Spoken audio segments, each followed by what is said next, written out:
What's the strangest date you've ever been on? We had been talking on the phone for about a month already. He tells me his car is booted outside of his house. He had a long drawn out story about how he could not get the boot removed. His dad was staying with him and he thought would be able to use his dad's car, but now he can't. So I go to get him to go somewhere to eat. He starts panicking saying, "Oh great. Now I'm in the car with you and I'm going to get accused of rape or something." I asked him what the heck he was talking about. He just kept rocking in his seat anxiously, worried that he would be accused of rape. I drove to the nearest area with food and asked him where he wanted to go. He said he had no money and wanted to go home. So I took him home. Then he asked me if he could borrow 20. I don't know why, but I gave it to him. After this, he called me repeatedly and I ignored his calls. He texted me asking why he was not good enough for me to date. I kept ignoring him. Fast forward 3 years. He is on a dating site I'm on. He messages me but does not remember who I am. He tells me that a year ago his longtime girlfriend passed away, the one he had lived with for 10 years. So, he was not staying with his dad.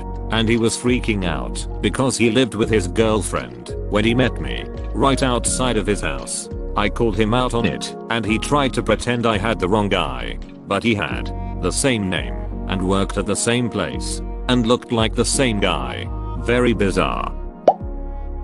I went on a date with a guy in my apartment block only to see his disappointed face when my girlfriend called me on the way home. I realized he'd assumed I was gay and that I'd assumed he was just a friendly guy wanted to hang out. I've posted this before because it's so weird.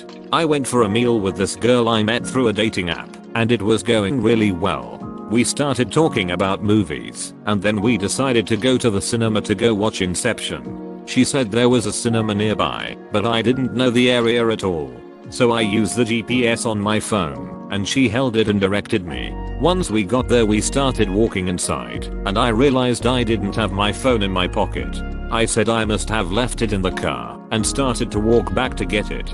She was trying to get me to leave it and saying we would miss the film, but the phone was only about a week old, so I was really paranoid about it. We checked the car for about 10 minutes, but we couldn't find it. I asked her to check her jacket and her bag, but she said it wasn't there. A couple parked next to us, so I asked them to ring my number because I couldn't find it. It started to ring and it was obviously coming from my date's handbag.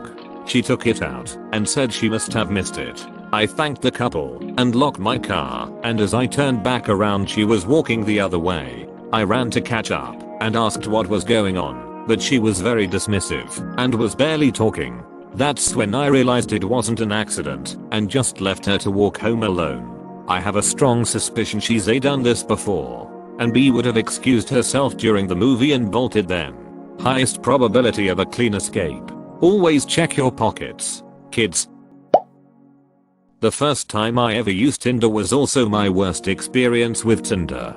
The date itself was fine, a little stiff but fine. Typical questions like what are you studying?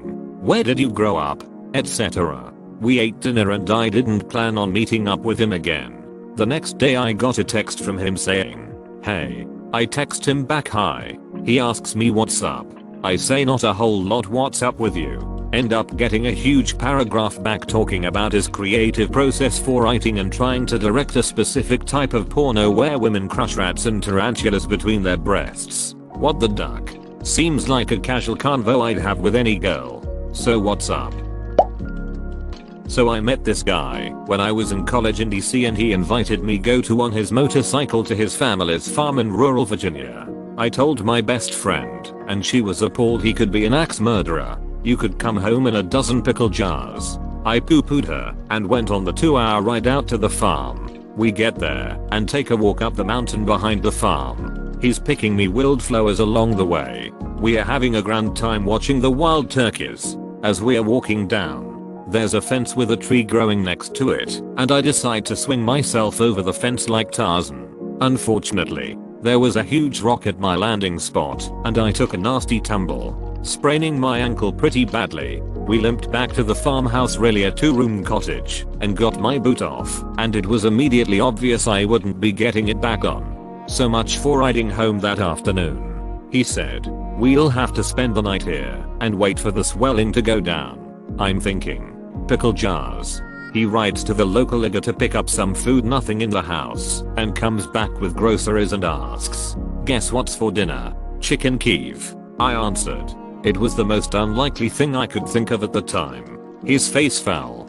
He had picked up the ingredients to make chicken Kiev, thinking it would impress me. We should have known right then and there.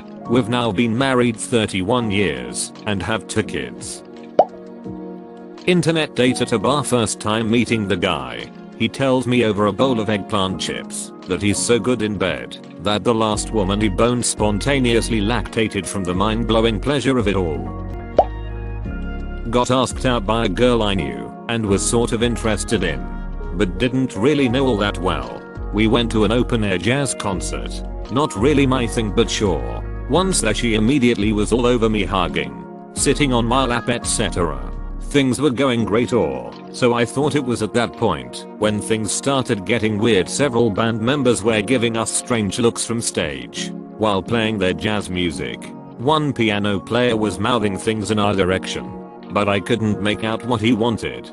People were rude to me for no reason whatsoever while getting drinks. Long story short, my date knew just about all people there and wanted to get back publicly at her very large boyfriend for cheating on her. Don't hate on me, jazz ducks. I'm just an innocent sucker. Awkward ending. I met them both later that evening at the train station and she pretended not to see me. Okay, I have never shared this story online before, but here goes. I was going to have a second date with this girl. She knew of 3 parties happening on the same night, so she suggested that we hit all 3. Sounded good to me. So off we go. At party 1, her best friend from college is there that she hasn't seen in 4 years. They immediately run off together, and I'm left with the friend's boyfriend having a drink. I think to myself, this is no big deal. She hasn't seen her friend in a long time, and the night has a lot more to go. She comes back after a while and suggests we head on to the other party. Great. Arrive at second party. My date immediately runs off with some other friends, like Tim. Oh my god. How are you doing? And dashes across the party to find him. I slowly follow behind, but then they keep scurrying on to talk to other people without the girl making it clear that she wanted me to come. I feel really awkward because she doesn't introduce me or say anything about me. I'm just an awkward guy there that no one knows. I get tired of that and go to the bathroom, where I find that the door has been ripped off its hinges. I find a screwdriver and fix the door before using the bathroom. Fast forward 30 minutes. My date finds me and suggests we go to the final party, but this time, her friend Tim is going to join us. Okay. Arrive at third party. As soon as we walk in the door, Tim says he needs cigarettes, and the girl and Tim run out for cigarettes and leave me at this new party with all these other people I don't know. They are gone for 45 minutes, by which time I decide that this date isn't working out and I should just go home. When my date comes back with cigarettes, I tell her I'm leaving, and she flips out. She starts screaming at me in front of everyone about how she was going to have sex with me later and how I ruined everything. Then she proceeds to scream, "You're not leaving me, I'm leaving you." After which she bolts out and slams the door. Then everyone at this other party, whom I don't know, is staring at me while my date, who brought me there, has abandoned me. Someone eventually comes and offers me a drink. I stay for another hour and laugh it off with the people at the party. I'm still friends with some of those fine people today. Edit: no, I didn't fix the door on Magnolia Street.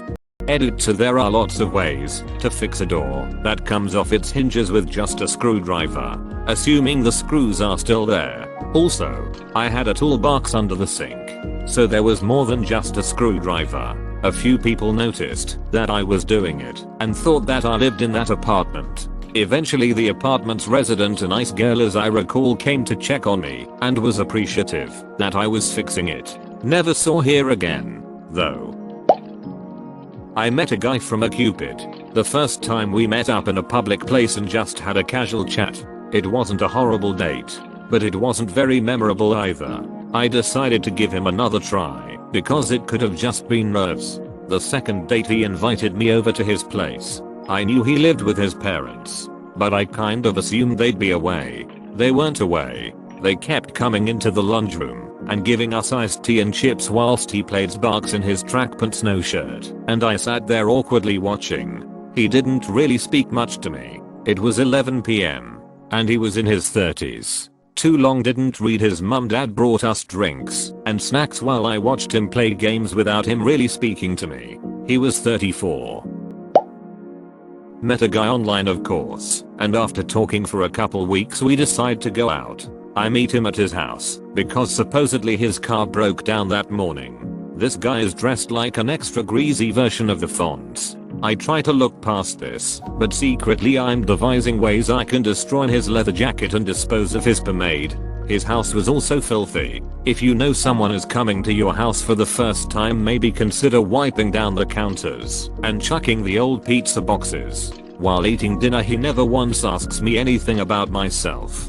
He rambled on for at least an hour about his job as a customer service representative, repeatedly comparing it to my job as a 911 dispatcher. Apparently they are pretty much the same job. He also kept telling me how much smarter and more attractive I was than his ex-girlfriend, who he repeatedly referred to as the bitch ex. He wants to go to a movie afterward, but I honestly could not imagine sitting through an entire movie right next to this guy. And, not just because he would put down his stinky vaporizer. I don't want to hurt his feelings, so I tell him that I think I may have some mild food poisoning, and I needed to get him home, so I could make a mad dash home. I realized that if I'd rather claim to have diarrhea than go to a movie with this guy, it's probably not going to lead to a second date. Within a minute of leaving his house he starts texting me about how great our date was, grilling me to get a time for our next date. I finally tell him that I think he is an awesome guy, but our personalities don't really mesh.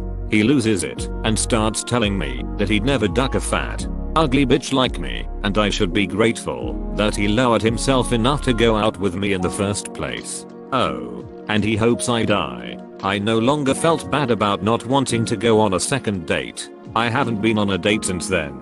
I've decided spinsterhood is more my jam.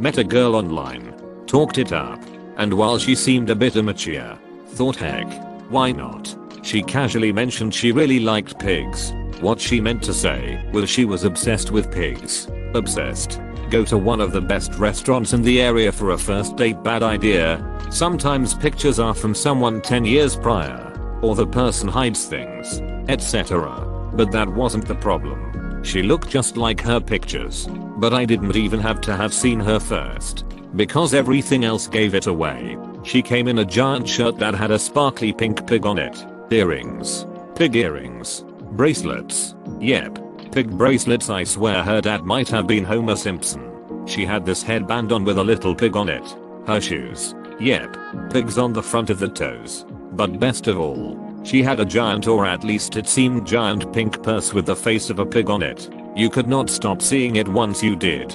And I'm sure everyone else in this nicer, classier restaurant saw it too. I felt overdressed with her, but underdressed with every other couple there. It was beyond embarrassing.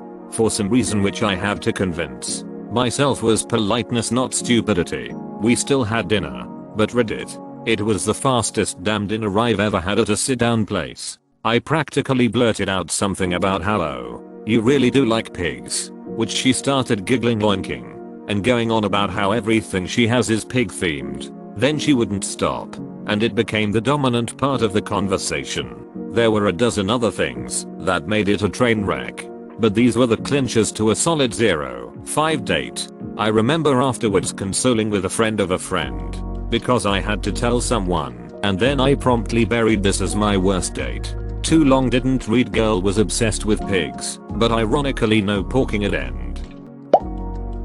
Once I talked to a girl on Tinder that I hit it off with pretty well, and we made plans to meet up later in the weekend. We'll call her Sarah. The next day though, another girl that I'd talked to, that we'll call Sophie, told me she'd be out at a bar close to me. She told me to come join her and bring a friend. So I brought my roomie and went to meet Sophie. As we got to the bar, I spotted Sophie sitting there with another girl whose back was turned to me. Went up gave Sophie a quick hug as I sat down next to me, and motioned for my buddy to sit on the other side with the other girl. It was only then I actually looked at Sophie's friend. First noticing the intense stare I received from over the table, I realized the girl was Sarah, the girl I had made plans to meet up with the following day. I could see she was equally taken aback as me, and for what felt like an eternity we sat there with the biggest deer in the headlights look before the silence was broken by Sophie saying, "Hey Seb, this is my bestie. Her name's Sarah," which led to us nervously shaking hands, exchanging names, not knowing what else to do, already having shook hands as strangers. Neither of us really knew how to proceed, not wanting to mention the elephant in the room. Since Sophie and my buddy had no clue what was going on, it actually did go alright in the end. My roomie and Sarah ended up talking and hitting it off. It seemed we'd reached a silent, yet mutual agreement not to mention the glowing mammoth in the room. In the end, the girls actually ended up going back to our flat with us, spending the night. I only told my roomie the reason I had looked so confused after they had left the following day, but yeah, that was such a strange date, which somehow worked out. That one is easy. Met this girl online, and the way the conversations went, it was always friendly, getting to know you type banter. After a few online conversations, we meet up at a bar by her. The plans for the evening were to have drinks there, then go play Donkey Kong Country at her place. Being the oblivious male I am, I genuinely was excited to play some DKC on Super Nintendo. We meet up at the bar and things go fine. I wasn't really attracted to her at all, but she was nice, and we had an alright time at the bar. So we get back to her place and start watching TV. I look around and don't see a Super Nintendo. Thought maybe it was in her bedroom. I don't mention it because I don't want to be rude.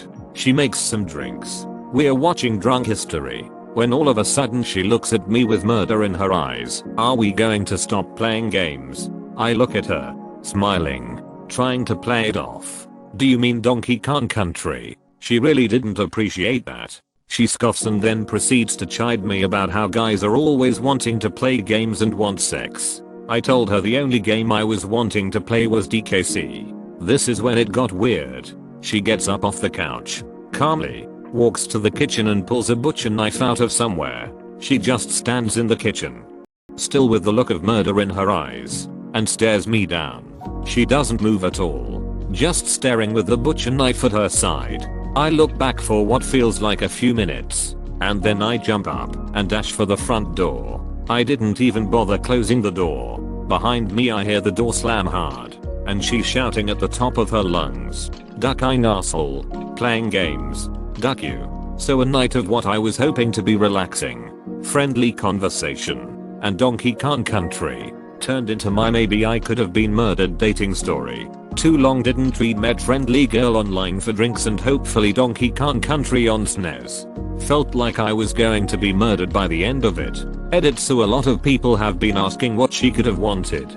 Here's my guess, based on how she was acting the further we hung out at her place. I'm only assuming, so don't take it for gospel. This was before Netflix and chill, so I think this was her way of getting me back there for something other than DKC. But she didn't want to be super upfront and or awkward about it. Of course, at the time, I didn't read it that way, and based on how she was acting, I think she assumed this is what happened with all guys on dates, or she had super low self-esteem. Again, I'm just assuming from my observations. Well, this one time I took my date to dinner at what seemed to be a front for some type of illicit activity. We had just moved to a new area, and we wanted to check out the local shops and restaurants. While we were wandering, we stumbled into a tiny Italian place. Back home, the small hole-in-the-wall restaurants always have the best food, so we were excited to give it a shot. Big curtains were covering the entry windows, so we had no idea what was inside until we trudged through the door. Inside, we were met with emptiness and silence. We both immediately thought the store was closed, and I spun around and searched for the store hours posted somewhere on the door. While I was looking, we heard a heavy thud as a young woman barked, "I'll be right with you." She appeared, greeted us confusingly, and asked us what she could do for us, which, looking back, is probably a red flag. But we were naive and hungry, so we said we were there for dinner. She looked puzzled, but motioned us to follow her to a booth right by the entrance. She then disappeared into the back, and we heard a muffled conversation between our hostess and a man. The consensus was basically they were not prepared for us, or didn't know how to proceed. I asked my date if she wanted to split, but she insisted we stay for the story. The square-shaped balding man burst through the kitchen door with 2 glasses of water for us, and in a very loud and deep voice he explained that it was his birthday, and we would eat what he felt like making us. We wholeheartedly agreed. We waited around 30 minutes, and he again returned with 3 large bowls of spaghetti and meat sauce. He placed 2 bowls in front of us, and 1 next to me for himself. He sat with us and ate. We had light and awkward conversation with him during, and he kept asking us jokingly if we were cops or with the health board. He was incredibly nervous about us, so my date kept cracking corny puns or awful jokes because he would forigibly laugh at anything designed with humor. We talked about our lives, the cities we've lived in, our pets. He had a teacup chihuahua named Princess and his wife. He decided we were good people and didn't change us for the meal. We wished him a happy birthday. He hugged us, and we went on our way. Easily the best spaghetti I've ever had in my life. The restaurant, unfortunately, no longer exists.